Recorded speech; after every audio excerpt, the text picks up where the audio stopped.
വാർത്തകളിലേക്ക് എല്ലാവർക്കും ഒരിക്കൽ കൂടി സ്വാഗതം. PSC ഏജ് ലിമിറ്റ് ഉയർത്തുന്നത് സംബന്ധിച്ച അപേക്ഷകൾ ധാരാളം നമ്മുടെ അക്കാഡമി വഴിയൊക്കെ ധാരാളം ഉദ്യോഗാർത്ഥികൾ സമർപ്പിക്കുകയുണ്ടായി. അതിനു വേണ്ടിയിട്ടുള്ള PSCയുടെ ഏജ് ലിമിറ്റ് ഉയർത്തുന്നതിന് വേണ്ടിയിട്ടുള്ള പ്രവർത്തനങ്ങൾ ശക്തമായിട്ട് മുമ്പോട്ട് പോയിക്കൊണ്ടിരിക്കുന്ന ഒരു സാഹചര്യമാണ് നിലവിലുള്ളത്. അപ്പോൾ ധാരാളം ഉദ്യോഗാർത്ഥികൾ എന്നോട് വിളിച്ചു ചോദിക്കുകയുണ്ടായി. എന്നും വിളിക്കും, എല്ലാവരും ധാരാളം ഉദ്യോഗാർത്ഥികൾ ഡെയിലി ധാരാളം കോളുകൾ ഇത് സംബന്ധിച്ച് ഏജ് ലിമിറ്റിനെ സംബന്ധിച്ച് എന്തെങ്കിലും ആയിട്ടുണ്ടോ എന്നതിനെ സംബന്ധിച്ച് ധാരാളം ഉദ്യോഗാർത്ഥികൾ അപ്ഡേഷൻ ആവശ്യപ്പെട്ടുകൊണ്ട് ചോദിക്കാറുണ്ട്. അപ്പോൾ അതിനൊക്കെ തന്നെ കൃത്യമായിട്ടുള്ള മറുപടികളൊക്കെ തന്നെ നമുക്ക് കൊടുക്കാൻ സാധിക്കുന്നുണ്ട് എന്നുള്ളതാണ് എൻ്റെ വിശ്വാസം. അപ്പോൾ എല്ലാവർക്കും ഇതുവരെയുള്ള നിലവിലുള്ള സ്റ്റാറ്റസ് എന്താണ് എന്നറിയുന്നതിന് വേണ്ടിയിട്ട് ഒരു ക്ലാസ് എടുക്കാമോ എന്ന് പല ഉദ്യോഗാർത്ഥികളും ആവശ്യപ്പെട്ടിട്ടുണ്ടായിരുന്നു. അപ്പോൾ അതിൻ്റെ അടിസ്ഥാനത്തിലാണ് നമ്മൾ എന്താണ് നിലവിലുള്ള അവസ്ഥ എന്നതിനെ കുറിച്ചാണ് നമ്മൾ ഇന്ന് ചർച്ച ചെയ്യാൻ പോകുന്നത്. നമ്മുടെ അക്കാഡമി വഴി നിങ്ങൾക്ക് എല്ലാവർക്കും അറിയാം, നമ്മുടെ അക്കാഡമി വഴി ധാരാളം ഉദ്യോഗാർത്ഥികൾ ഇപ്പോഴും ഞാൻ ഉൾപ്പെടെ നമ്മുടെ അക്കാഡമിയുടെ പ്രിൻസിപ്പൾ എന്ന നിലയ്ക്ക് ഞാൻ ഉൾപ്പെടെ എൻ്റെ കുട്ടികളും ഉൾപ്പെടെ ഞങ്ങൾ ധാരാളം പേര് ഇതിനു വേണ്ടിയിട്ട് ദിവസേന പ്രവർത്തിച്ചുകൊണ്ടിരിക്കുന്ന ഒരു സാഹചര്യമാണ് നിലവിലുള്ളത്. അപ്പോൾ അതിനു വേണ്ടിയിട്ട് പല ഉന്നത ഉദ്യോഗസ്ഥരെയും അതുമായിട്ട് ബന്ധപ്പെട്ട് നിൽക്കുന്ന രാഷ്ട്രീയ നേതാക്കളെയും ഒക്കെ തന്നെ നമ്മൾ അതിനു വേണ്ടിയിട്ട് കാണാറുണ്ട്, എല്ലാവരോടും ആവശ്യപ്പെടാറുണ്ട്. പല രീതിയിലും നമ്മൾ ആവശ്യപ്പെടാറുണ്ട്. ഏജ് ലിമിറ്റ് വ്യത്യാസപ്പെടുത്തുന്നതിൻ്റെ ആവശ്യകതയെക്കുറിച്ച് കൃത്യമായിട്ടുള്ള കാരണങ്ങൾ സഹിതം അവരെ ബോധ്യപ്പെടുത്തിയാണ് നമ്മൾ മുമ്പോട്ട് പോയിക്കൊണ്ടിരിക്കുന്നത്.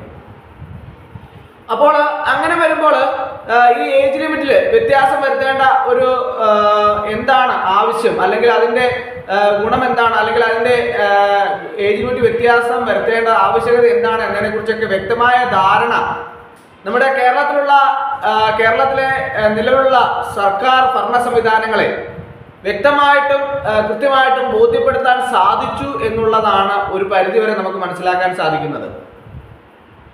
ഇന്നിപ്പോൾ 2013 ശേഷം പെൻഷൻ പ്രായം ഉയർത്തി എങ്കിലും ഏജ് ലിമിറ്റ് 18-36 എന്ന ഏജ് ലിമിറ്റിൽ തന്നെയാണ് ഇപ്പോഴും കണ്ടിന്യൂസ് ആയിട്ട് നടന്നുകൊണ്ട് പോയിക്കൊണ്ടിരിക്കുന്നത്. അപ്പോൾ അങ്ങനെ ഏജ് ലിമിറ്റ് ഈ ഒരു സാഹചര്യത്തിൽ നിന്ന് വ്യത്യാസപ്പെടുത്തി നിലവിലുള്ള ഏജ് ലിമിറ്റ് 40 ആക്കണമെന്നുള്ള 18-40 ആക്കണമെന്നുള്ള ഒരു ആവശ്യകതയുമായിട്ടാണ് ഉദ്യോഗാർത്ഥികൾ മുമ്പോട്ട് വന്നിട്ടുള്ളത്.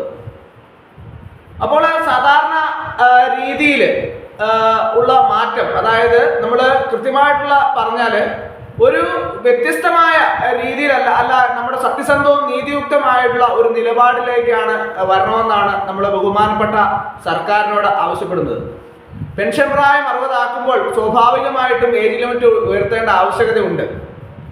അപ്പോൾ അങ്ങനെ വരുമ്പോൾ ഉദ്യോഗാർത്ഥികളെ സംബന്ധിച്ചിടത്തോളം പെൻഷൻ പ്രായം ഉയർത്തിക്കൊണ്ട് മാത്രം അവർക്ക് പ്രയോജനം ലഭിക്കില്ല. എന്നാൽ അപേക്ഷിക്കാനുള്ള ഏജ് ലിമിറ്റിന്റെ പരിധി കൂടി ഉയർത്തുകയാണെന്നുണ്ടെങ്കിൽ ഏജ് ഓവർ ആയിട്ടുള്ള ഉദ്യോഗാർത്ഥികൾക്കും അതുപോലെ ഇനി മുമ്പോട്ട് ഏജ് ഓവർ ആകാൻ പോകുന്ന ഉദ്യോഗാർത്ഥികൾക്കും അത് ഒരു പരിധി വരെ വളരെയധികം പ്രയോജനപ്രദമാകും എന്നുള്ള കാര്യത്തിൽ യാതൊരു സംശയവുമില്ല. ഈ ആവശ്യകതയെ മുൻനിർത്തിയുള്ള പ്രവർത്തനങ്ങളുമായിട്ടാണ് മുമ്പോട്ട് പോയിക്കൊണ്ടിരിക്കുന്നത്. അപ്പോൾ പലവിധ പ്രതിസന്ധികളും പല ഘട്ടങ്ങളിലും നേരിടേണ്ടി വന്നിട്ടുള്ള സാഹചര്യങ്ങൾ ഉണ്ടായിട്ടുണ്ട്. ആ പ്രതിസന്ധികളൊക്കെ തന്നെ വളരെ ശക്തമായിട്ട് തന്നെ തട്ടിമാറ്റിക്കൊണ്ടുള്ള പ്രവർത്തനങ്ങളാണ് മുമ്പോട്ട് നീങ്ങിക്കൊണ്ടിരിക്കുന്നത്.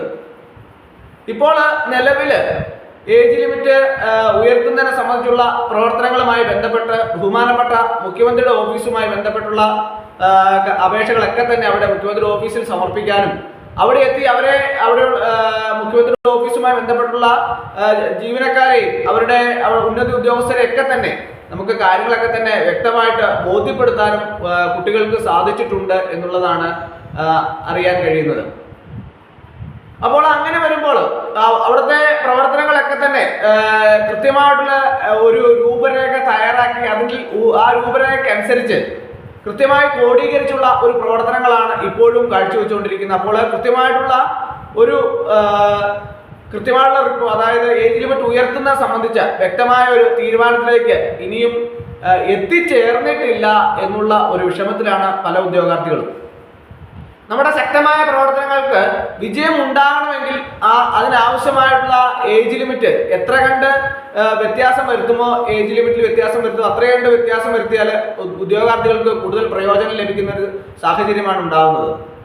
അപ്പോൾ ഇത്രയെന്നില്ല എങ്കിലും കൃത്യമായിട്ടുള്ള പെൻഷൻ പ്രായം ഉയർത്തുന്നതിന് ആനുപാതികമായിട്ടുള്ള ഏജ് ലിമിറ്റിൽ കൃത്യമായിട്ടുള്ള വ്യത്യാസങ്ങളൊക്കെ വരുത്തി തരണമെന്നുള്ള ഒരു അപേക്ഷയായിട്ടാണ് അല്ലെങ്കിൽ ഒരു സങ്കട ഹർജിയായിട്ടാണ് നിലവിൽ ബഹുമാനപ്പെട്ട സർക്കാരിലേക്ക് ഉദ്യോഗാർത്ഥികളെ സമർപ്പിച്ചിട്ടുള്ളത്. അപ്പോൾ അതിനു വേണ്ടിയിട്ടുള്ള തീരുമാനത്തിലേക്ക് ഇതുവരെ കൃത്യമായിട്ടുള്ളൊരു തീരുമാനത്തിൽ എത്തിച്ചേർന്നിട്ടില്ല എന്നുള്ള ഒരു സങ്കടത്തിലാണ് ഇപ്പോഴും ഉദ്യോഗാർത്ഥികൾ. അപ്പോൾ അതിനു വേണ്ടിയിട്ട് ഇനിയും എന്തൊക്കെ പ്രവർത്തനങ്ങളാണ് കാഴ്ചവെക്കാൻ സാധിക്കുന്നത്, ഇനിയും എന്തൊക്കെ തുടർ നടപടികളാണ് നമുക്ക് ആവശ്യമായിട്ടുള്ള, ആരെയൊക്കെയാണ് കാണേണ്ടത്, കൂടുതൽ ആൾക്കാർ ആരെയൊക്കെ ഉദ്യോഗസ്ഥരെയാണ് കാണേണ്ടത്, അല്ലെങ്കിൽ MLA-മാരെയാണോ MP-മാരെയാണോ രാഷ്ട്രീയ നേതാക്കളെയാണോ ആരൊക്കെയാണോ കാണേണ്ടത്, അവരെയൊക്കെ തന്നെ ഇപ്പോഴും കണ്ടുകൊണ്ടിരിക്കുന്ന ഒരു സാഹചര്യമാണുള്ളത്.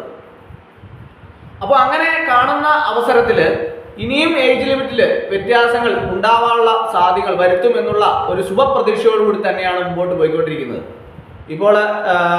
ഇപ്പോൾ പെരുമാറ്റച്ചട്ടം നിലവിൽ തദ്ദേശ സ്വയംഭരണ തെരഞ്ഞെടുപ്പ് പ്രമാണിച്ച് പെരുമാറ്റച്ചട്ടമൊക്കെ നിലവിലിരിക്കുന്ന സാഹചര്യം ആയതുകൊണ്ട് തന്നെ അതിലൊരു നിലവിൽ വ്യത്യാസം വരുത്തില്ല എന്ന് എല്ലാവർക്കും അറിയാവുന്ന ഒരു സാഹചര്യമാണുള്ളത്. എങ്കിലും ഈ തദ്ദേശ സ്വയംഭരണ തെരഞ്ഞെടുപ്പിന് ശേഷമുള്ള പെരുമാറ്റച്ചട്ടമൊക്കെ നീങ്ങിയതിന് ശേഷം ഈ ഏജ് ലിമിറ്റിലൊക്കെ ഒരു വ്യത്യാസം വരുത്താനുള്ള കാര്യങ്ങളെക്കുറിച്ച് വ്യക്തമായ രീതിയിൽ ഒരു ചർച്ച, അതിന്റെ ആവശ്യകതയെക്കുറിച്ച് കൃത്യമായുള്ള ചർച്ചകളൊക്കെ തന്നെ ബഹുമാനപ്പെട്ട സർക്കാരിന്റെ ഭാഗത്തുനിന്ന് ഉണ്ടാകുമെന്നുള്ള ഒരു ശുഭപ്രതീക്ഷയിലാണ് ഉദ്യോഗാർത്ഥികൾ. അപ്പോൾ അങ്ങനെ വരുമ്പോൾ ഇതിലുള്ള വ്യത്യാസങ്ങളൊക്കെ തന്നെ തുടർന്നുള്ള ദിവസങ്ങളിൽ നമുക്ക് പ്രതീക്ഷിക്കാമെന്നുള്ള ഒരു സാഹചര്യമായിരിക്കും നിലവിൽ ഉണ്ടാകാൻ പോവുക. നമുക്ക് ഒരു കാര്യത്തിലും നമുക്ക് ഉറപ്പ് പറയാൻ പറ്റാത്ത ഒരു സാഹചര്യമാണ് നിലവിലുള്ളത്. കൃത്യമായിട്ട് ഒരു തീരുമാനം എന്നുണ്ടാവും, അല്ലെങ്കിൽ ഇന്ന ദിവസം അത് വ്യത്യാസം ഉണ്ടാകും, അല്ലെങ്കിൽ ഇന്ന ദിവസം അതിന് വേണ്ടിയിട്ട് തീരുമാനം ഉണ്ടാകും എന്നുള്ളതിനെ കുറിച്ച് നമുക്ക് ഒരു കാരണവശാലും ഒരു ഉറപ്പും പറയാൻ പറ്റത്തില്ല. നമ്മുടെ ഭാഗത്തു നിന്നുള്ള പ്രവർത്തനങ്ങളൊക്കെ തന്നെ കൃത്യമായിട്ട് തന്നെ നടക്കുന്ന ഒരു സാഹചര്യമാണ് ഉണ്ടാകുന്നത്. അപ്പോൾ നമ്മുടെ ഭാഗത്തു നിന്ന് ഉള്ള പ്രവർത്തനങ്ങൾ കൃത്യമായിട്ട് നടക്കുന്നുണ്ടെങ്കിലും അതിൽ നിന്നുള്ള തീരുമാനം എടുക്കേണ്ടത് നമ്മുടെ ബഹുമാനപ്പെട്ട സർക്കാരാണ്.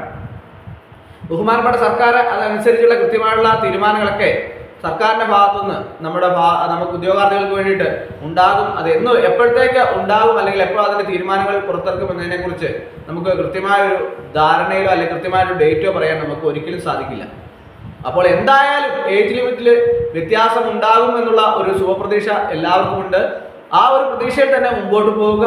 അതനുസരിച്ചുള്ള തീരുമാനങ്ങളൊക്കെ ഉടനടി നടപ്പിലാക്കുമെന്ന് ഒരു പ്രതീക്ഷയോടുകൂടി തന്നെ എല്ലാവർക്കും മുമ്പോട്ട് പോകുന്നതാണ്. അതോടൊപ്പം തന്നെയുള്ള വേണ്ട പ്രവർത്തനങ്ങളൊക്കെ തന്നെ എന്തായാലും തോറ്റു പിന്മാറാൻ ആരും ഒരു ഉദ്യോഗാർത്ഥികളും തയ്യാറല്ല. അതുമാത്രമല്ല, നമ്മുടെ അക്കാഡമി വഴിയുള്ള ഉദ്യോഗാർത്ഥികളുടെ എല്ലാം തന്നെ എൻ്റെ നേതൃത്വത്തിൽ, അപ്പോൾ അതുപോലെ തന്നെ നമ്മുടെ സപ്പോർട്ടോടുകൂടി തന്നെയുള്ള എൻ്റെ സപ്പോർട്ടോടുകൂടി തന്നെയുള്ള പ്രവർത്തനങ്ങൾ ഇനിയും മുമ്പോട്ട് പോയിക്കൊണ്ടിരിക്കും. അതനുസരിച്ചുള്ള തീരുമാനങ്ങളൊക്കെ തന്നെ എപ്പോഴാണ് തീരുമാനം ഉണ്ടാകും എന്നുള്ള ശുഭപ്രതീക്ഷയിൽ തന്നെയാണ് മുമ്പോട്ട് പോയിക്കൊണ്ടിരിക്കുന്നത്.